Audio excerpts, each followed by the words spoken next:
Welcome back to Questions You Never Thought to Ask, the Whitewater Kayaking Podcast, episode 29. I'm your host, Seth Ashworth, and this week I'm joined by the man behind probably what is currently one of the most famous kayaking aerial shots of all time. And unless you've been living under a rock in the last few weeks, you will have seen it. It was in New York Times. It was in, everywhere on the internet, I feel like, of Dane Jackson running 130-foot first ascent in Chile. And today we're speaking to the pilot of said drone, Rapha from Flow Motion Aerials. Welcome to the program. Hey, Seth. Thank you very much, man. Pleasure to be here. Rapha, that was a pretty incredible drone shot. And I think it would make the most sense for everyone who hasn't seen it. I'm going to link it in the notes below. But I think it would make the most sense for me for you to explain to us a bit more about yourself and how you came to be a drone OG, and then we'll talk about this one instance in particular after that. So do you want to give us your origin story? Yeah, of course. Yeah, let's go. Let's backtrack all the way back to 10 years ago-ish, where I just started kayaking, basically. So I've been boating for about a decade, and just 5 years down the road, basically, I dislocated my shoulder for the first time on the little white salmon, training for the race, and I redislocated again in New Zealand, and then I was pretty banged up, sitting on the couch in pain, arm in a sling. And I was trying to brainstorm for a way to stay outside, stay with the homies, keep being close to the river, basically. And then I was like, I'm just going to go and do some photos and do some more videos, because I had done quite a bit of that with the Quebec Connection homies back in Quebec. So I grabbed the camera and went and tried to get a few photos on the Kaituna. And I couldn't really hold the camera, basically. And I came back home like, well, that did not work out at all. I can't even hold the camera right now. That's a bummer. And then I'm not sure. I think it was Mike Reeder's idea. Mike Reeder was like, hey, how about you just fly your camera instead? You can just hold on to a small controller, and then you can just use a drone and fly your cameras around, and then you won't need your arm anymore. So there was a bit of an eureka moment. And then I ended up buying a small toy drone, kind of self-taught how to fly, chasing those poor goats, the poor New Zealand sheeps around. And then, and then it was just a kind of a classic sort of stepping the game up story, where I just kept training, and then kept upgrading the equipment. And then, about 4 or 5 years later, here I am flying all around the world, doing some pretty fun work with incredible athletes and companies, causes, and whatnot. And this project with Dane was no exception. At this point in our conversation, Rapha actually had to temporarily pause our conversation because he had another phone call coming in from his surgeon. I guess the week before we recorded, he had actually broken his forearm in a snowmobile accident, and he was having surgery the day after we spoke. So in this kind of wait time, or the natural wait time, I guess you could call it, of between one question and another, I would like to take a second to thank the people who support this podcast on Patreon. Patreon is a crowdfunding platform where you can chip in a few dollars every month to help keep the lights turned on for this podcast and keep it happening. You also get early access to the podcast, so it's a really great community of people there right now that help keep this podcast alive, and I really couldn't do it without them. If you're interested in checking that out, go check out patreon.com/Seth Ashworth, or I'll leave the description in the notes below. Thanks again to those Patreon subscribers, and let's get back to it. So we kind of skipped a couple of steps here. At the end of your last answer, you said now you're working with a bunch of athletes and companies and drone flying. But can we rewind a couple of steps here? Like, how did you go from just hanging out by the river, being the drone guy, to having a company that does drone flying with Red Bull athletes? Yeah, that is a super good question, and it was quite the challenge actually. I would say for the first year or two, all I really wanted was to keep filming just kayaking and just be that drone guy by the river. But truly, it was my friend Mike McKay who was telling me, dude, the biggest challenge for you right now that you're facing, you might not even know it, but the biggest challenge is to break out of the kayaking world and to become like a well-rounded like aerial drone cinematographer, basically. Yeah. And and to be honest, that was pretty tricky, but I would say it's really word of mouth, and then word of mouth only really happens if you're actually doing a great job. Like you need to be super reliable, professional. It's so many little things of like so many little habits that you need to create and build for yourself that end up creating a whole as a professional, anything, a professional athlete, a professional filmmaker, professional drone pilot. So it was really focusing on those little things. Like English is my second language, so even writing emails for quite a while was a big challenge because it would take me hours to write emails all the time, just because I really wanted to put in the effort and make sure it was well written and it had decent syntax and wasn't just a cowboy email sort of thing. So that's just one of the many examples. But yeah, I would say like having to really up your game in every single aspect of like of that career, basically, whether it's communication, leadership, also the technical side of drone filming, anything and everything. And then once you do that, then people do start spreading the word around, and then all of a sudden you're a kayaker and you're filming a bunch of kayaking and rafting, like river sort of content. But then the word will go and cross over to the ski scene, or will cross over to I don't know, anything really, like the local sort of, could be real estate, it could be golf scene. I just got a sweet golf gig. Wow. So it's it's kind of random, but I think really the long story short, it really is to just hone in on your skills and your professionalism, and make sure that everything is kept really really tight, I guess. It's really interesting that you say that it's a lot of like it's building a lot of small habits to make your overall picture much better, because that's something I've been considering a lot lately with even with people's kayaking, is you have to be in good, lots and lots and lots of small things have to be going right for you all the time to be a good, well-rounded kayaker. And it's interesting to hear you say that about business, because I guess it must apply to other parts of life, not just kayaking, that Mm-hmm. are like, building these small habits all the time to make sure you've got enough gas before you go drive shuttle, so that you don't run out of gas on the way back from the river or whatever. Like it's lots and little things I've been considering lately that I guess it must apply more broadly than I thought. Yeah, absolutely. Actually, I have a good quote that I got from a book called Atomic Habits that I read recently.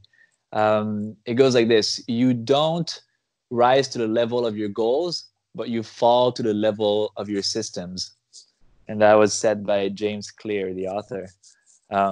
That's quite a powerful quote, and really it vibes with what we're talking about so much, where you really have to hone in on your systems, hone in on all the little things in order to start really providing high quality, reliable, content or services. Yeah, it's Um, it's so mhm. it's so applicable for us too, right? Because we've all got those friends who seem to always forget their spray skirt at the fucking put in, and you're like, well, it's always the same person, like almost every time, right? Like, and Absolutely. it's interesting how that translates to the bigger picture and how you've started your business. Now, we were talking about upgrading equipment here, and for people who don't know drones, like now the space is very open and easy to get into, and it's if you've got $500 you could buy a drone and start flying drones, and it's really fun. What is the one thing that people who are interested in drone flying should know from you, a professional outdoor drone pilot?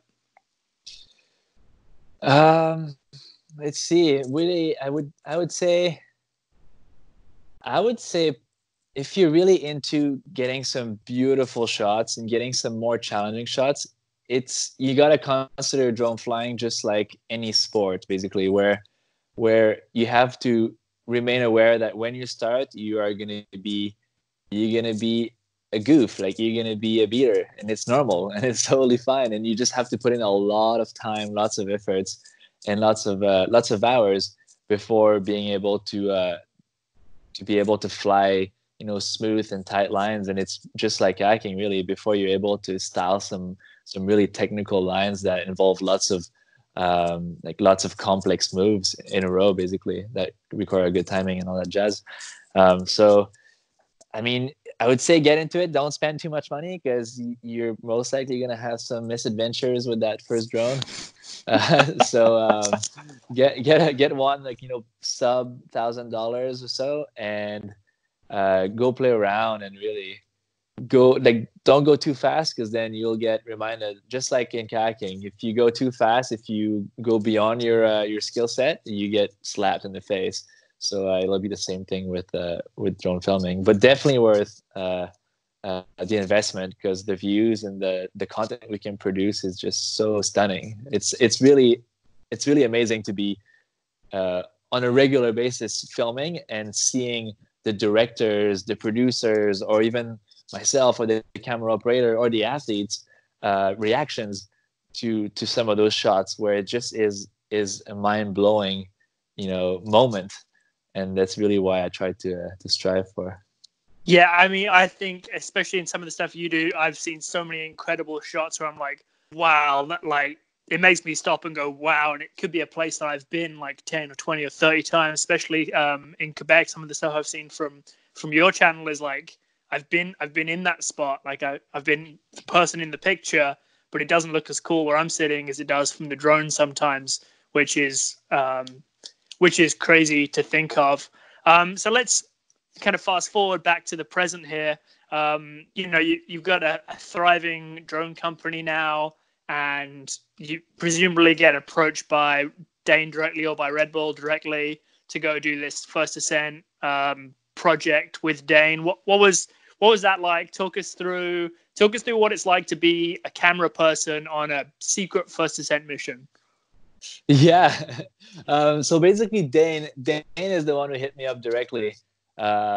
We have filmed together a bunch. We've probably paddled a few runs together as well in the past. And just Dane hit me up, and he was like, okay, I have this waterfall I want to go do in Chile. And really, it seems like the best, most ideal location for an FPV drone to be able to get this shot that you've probably thought about, I've been thinking about.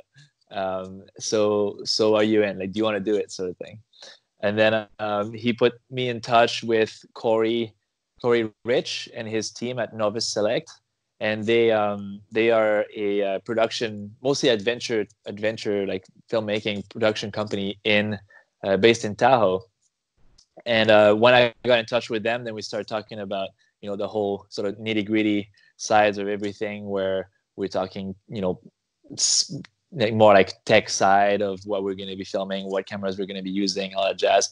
After a few phone meetings, the whole crew together, including Dane, we decided to pull the trigger and book our flights to Chile and everything. So, to be honest, showing up there, I don't know much. I have no idea where it is, where we're going. I just know that I had to be on that plane for on that one flight coming out of Vancouver. And when we got there, we were welcomed by Lorenzo Astorga. And wow, it was amazing to have someone from Chile who lives close by picking us up and driving us to location, because he knew so much about the whole place. He knew so much about the waterfall, because he has been the one who had been going to the waterfall to check out the water level and making sure everything was okay, giving us a bit of a scoop on location, the access points, the conditions, all that jazz. So I don't know. I just showed up, and my mind was blown right away as soon as we landed. Met up with Corey, Bly, and Lorenzo. And just to put a quick pause on the story here, Mhm. You mentioned an FPV drone, which I'm familiar with, but some of the people listening will not be familiar with.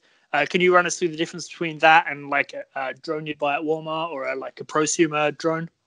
Yeah, great question. Great question. So we're all used to these, these prosumer drones, the DJI style drones, and what really makes them uh, accessible for the masses is that they're very automated. They can fly up and they can stay in a location. Basically, they have a barometer, they have GPS connections. So basically, they're not changing altitudes. They're staying at a certain altitude, and they're also not drifting left and right because they are hooked on the satellite systems. That being said, these drones are pretty limited because all of a sudden you can't really how to say you can't really tilt the drone. No, Yeah, that's not a you good way like to say you it. you can't. I'm going to say it for you. You can't move in as many axes as you should be able to in a three-dimensional space. Does that make sense? Is that a fair representation? Yeah, exactly. So to have all those sensors, they have to come in with a bit of a limitation, and that's basically the drone movements are pretty limited. Whereas when you fly FPV drone, and FPV stands for first person view, which basically just means that you're flying the drone from a pair of goggles and you're not looking at it with your bare eyes. So when you're flying FPV drones, the drone itself is fully manual. There is nothing it doesn't know its altitude. It doesn't know if it's going down or up. It doesn't know if it doesn't have any satellite connection. So it doesn't know if it's drifting or anything. But that also means that we can have full reign on the angles of the drone, basically, and also on the throttle input. So basically, if ever I am at 100 meters up in the air and decide to free fall, I can literally just cut off the throttle completely, and then I can keep the drone angle pointing straight down at a 90-degree angle, and then the drone will be slicing down the air in a free fall, basically. So those drones are much harder to fly because of their manual nature. But they also, once you start, getting a hold of it, then you can really create some stunning shots. And since only FPV drones are able to free fall, that's why it was the tool for the job for this shot specifically. And so for this shot specifically, let's hop back to our Chile story here. Mhm. How many practice flights did you do before you did the real thing? Yeah, well, do you want to know with the simulator included or without? Okay, well, let's put what's a No, I'm kidding. simulator? Like how many how yeah, like from the point you got there, like how many times did you have to fly that before you were like, okay, Dane, hop in your kayak, I got it. Yeah. So basically, it all really started on the computer back here in Squamish, BC, where maybe a week or so before heading to Chile, I just plugged in the controller, the remote control thing, to the computer, and then started flying in the simulator just to see the physics, see different kind of shots I could find. So I just found myself a map, basically with a big crane, and I pretended the crane was the waterfall, the vertical part of the crane was the waterfall, and that the horizontal part of the crane was like the rock cliff, basically, um, around the waterfall. So then I was trying a bunch of different moves, trying really to figure out what looks good, what doesn't, sort of thing, what is easily reproducible, and what is kind of a harder flight path that I can't really guarantee to nail every time. So I spent, I don't know, I probably have done it maybe like 50 times or so in the simulator. And then I had a bunch of different shots as well, but I figured that one is really, for some reason, I really, really loved that one. I thought it was a safer shot. It's something I can really do most of the time. I can also see Dane's approach from that angle. There's quite a few moves, quite a few points to that shot that made me choose it, basically. And then once we got to Chile, the very first evening, basically, as soon as we got to the airport, we just drove 5 or 6 hours to the waterfall where we met Dane. And then I put the drone up in the air and started flying the course. And it was a lot more wind, obviously, than in the simulator because there's just no wind in there. So that was adding a pretty good complexity level. But anyways, lots of wind, and still managed to get a few of those different shots I had in mind, and maybe practice that one, the one specific one, a dozen times or so. And then was feeling really good about it. So came back home, came back to our little house afterwards, and then I basically presented the different shots I had in mind that I had been able to fly well during that little training session. So presented that to the whole crew, see what they thought, if there was one that they liked more than the other. And then everybody was set on the same one I had practiced mostly on the simulator and in real life. So then once I knew which shot I wanted to do, then I started rewatching the footage to be able to really understand the timing, because timing is the hardest part. It's by far the hardest part for any kind of waterfall drone shots. It's a very different axes. The kayaker is coming towards the lip, but then starts falling down and accelerates extremely fast. So keeping a good timing is super tricky. So basically, we just rewatched the footage. I must have watched it, I don't know, like 100 times at least. Wow. And just rewatched it and really to pick exactly where will Dane have to be on the approach when I start the free falling move, basically, in order to really be able to keep him in the frame, but also not have him too far away in the shot. So then, I just like watched it all night, and then the next morning I was in the car. We were driving there. It was about an hour drive, and I remember just keep watching it on my phone, closing my eyes, trying to visualize the whole thing over and over again. And was that like a very stressful time for you? Because there's a lot riding on this. There's a lot of other people in play, in the production crew, and Dane, he's only going to do it one time. Like, how did that pressure sit on you? Yeah, it was definitely a little stressful for sure. It reminded me of my own waterfall career, really.